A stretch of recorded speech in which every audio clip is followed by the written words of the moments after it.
Coyne 2-0 down, staring down the barrel, and they've come back and got a point. Yeah, I think it shows the character of the lads, if I'm honest with you. We got in at half time, regrouped, changed the shape a little bit, possibly too open down the channel, each channel. I think first half we were probably 2-3 yards off the pace, not getting tight enough, just allowing them to have a little bit of control. Although I still think we played some good stuff, I think we allowed them to hurt us in areas where we knew we could get hurt, but we give them the ability to do it a little bit easier. Yeah, worst possible start again. Goal conceded within 2 minutes. Again, 2 poor goals, wasn't it? Yeah, I'm you know, I don't want to sound like a broken record, but it's 2 very easy goals that can be avoided. We've had a few chances ourselves. I mean, first half, Kirsch, last 5 minutes of the first half, hit the bar. A couple of chances, half chances, let's just say.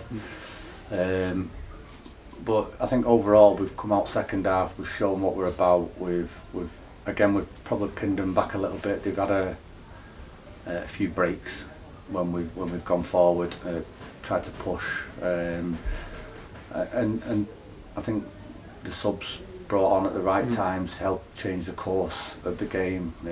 Anton down the left hand side, Scanners down the right hand side, and then obviously Belly coming on towards the end and played a big part in the long throw to get us that second, and we probably could have had another chance after that as well to put it away.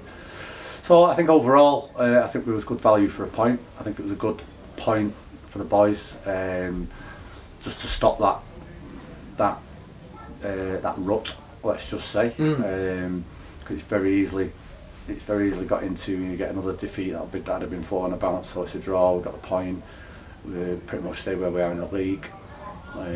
Again, the league shows, you know, you get another couple of wins and you're up there. Another, you know, but the lads did well.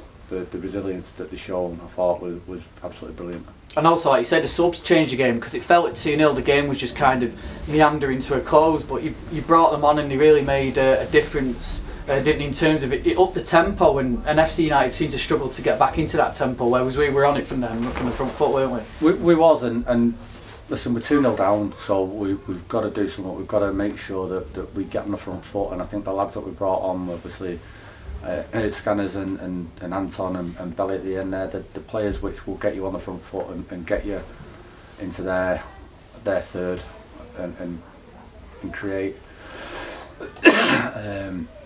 But listen, I think first half they had the 2 goals. Wasn't masses more in it, I don't think, first half. I'll watch it back again, but I don't think there were masses in it first half. But I think overall, I think a point was probably right result for both teams. I don't think either team probably deserved to win the game outright. I think it was the right result. Jonathan Bully brought back in, of course, and I think his experience showed at the end when FC were looking to respond and get that winner. Yeah, I mean, again, you know, we've got Ditchy there with his long throw, and I think he's won every header off his long throw. So we can look at you know, what we do around him there, and his experience, like I said, in the last elements of the game, just his voice on the pitch and his presence made a big difference. Certainly for the lads around him. You know, I thought he had a good, I'm going to say debut, but you know, second debut. Yeah. Injury wise, I mean, Antoine obviously went off with a knock last week. He started on the bench. Was that the reason from last week? Yeah, so it wasn't a knock. He had a slight groin issue. That's why we brought him off last week. I think we caught it just in time.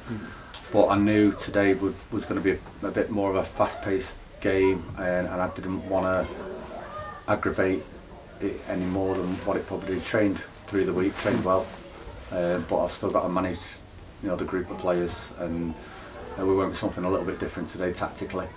So that's why Anton started on the bench. And Jack Redshaw, what's the prognosis on him? Well, Jack, I spoke to Jack today. He's looking. We're going to send him for a second scan. Just had a good chat with Dan, physio, and he thinks it's going to be at least 6 to 8 weeks as a minimum. Even on a scan, if it's worst case, not worst case scenario, but if it's what he thinks it is, it's going to be a 6 to 8 week absence. Okay, and on to Gainsborough next week. Which we've only just found out yeah, today. Yeah, of course, yeah.